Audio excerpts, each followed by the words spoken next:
नमस्कार, मैं हूं कोमल जो और आप मेरे साथ देख रहे हैं वीके न्यूज। टोक्यो ओलंपिक्स में खिलाड़ियों ने भारत देश का खूब नाम किया है और नीरज चोपड़ा ने तो भाला फेंक में इतिहास ही रच दिया। नीरज ने ऐसा भाला फेंका कि वो सीधा भारत की झोली में आकर गिरा। हर खिलाड़ी ने खूब दमखम दिखाया, पर कुछ खिलाड़ी ऐसे रहे जो मीडिया की नजरों से एकदम दूर थे।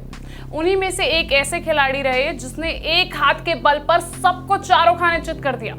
उसकी काबिलियत को देखकर उसे पहचान तो मिली, साथ ही मोदी भी उसके कायल हो गए। एक ऐसी ही खबर जिसको शायद पहले ही सबकी नजर में आ जाना चाहिए था। दरअसल प्रधानमंत्री नरेंद्र मोदी ने मंगलवार को 24 अगस्त से शुरू होने वाले आगामी टोक्यो पैरा ओलंपिक के लिए भारतीय दल के साथ वीडियो कॉन्फ्रेंसिंग के जरिए बातचीत की। पैरा एथलीटों के आत्मविश्वास को बढ़ाने के साथ ही उन्होंने खिलाड़ियों को शुभकामनाएं दी। बातचीत के दौरान javelin thrower para athlete Devendra Jhajharia ने पीएम मोदी से अपना यहां तक पहुंचने के सफर के बारे में बताया कि किस तरह एक हाथ खोने के बाद लोगों के ताने उन्हें मिले, लेकिन खिलाड़ी ने अपना मनोबल कम नहीं होने दिया और आज तीसरी बार पैरा ओलंपिक में अपनी जगह बनाई है।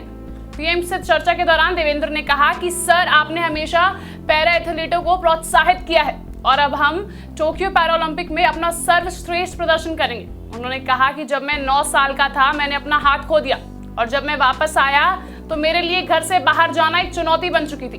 मैंने स्कूल में भाला फेंकना शुरू किया तो मुझे ताने मारे गए। वहां मैंने फैसला किया कि मैं कमजोर नहीं होऊंगा। उन्होंने कहा कि जीवन में मैंने सीखा है कि जब हमारे सामने कोई चुनौती होती है तो आप सफलता प्राप्त करने के करीब होते हैं। मुझसे कहा गया था कि मुझे पढ़ाई करनी चाहिए और खेल में मेरे लिए कोई जगह नहीं है, लेकिन मैंने इसे एक चुनौती के रूप में लिया।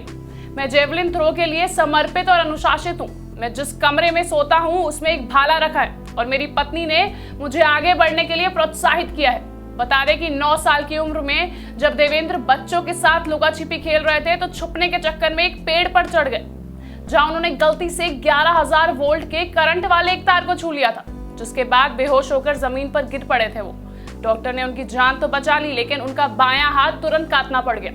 Javelin thrower para athlete Devendra को ये तीसरा पैरा ओलंपिक है।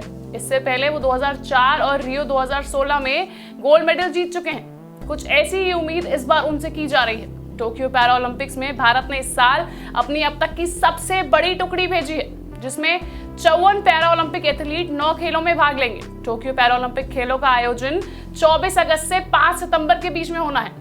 हालांकि भारत 27 अगस्त से अपने अभियान की शुरुआत करेगा। फिलहाल के लिए बस इतना ही। बाकी अपडेट्स के साथ जुड़े रहने के लिए देखते रहिए वीके न्यूज।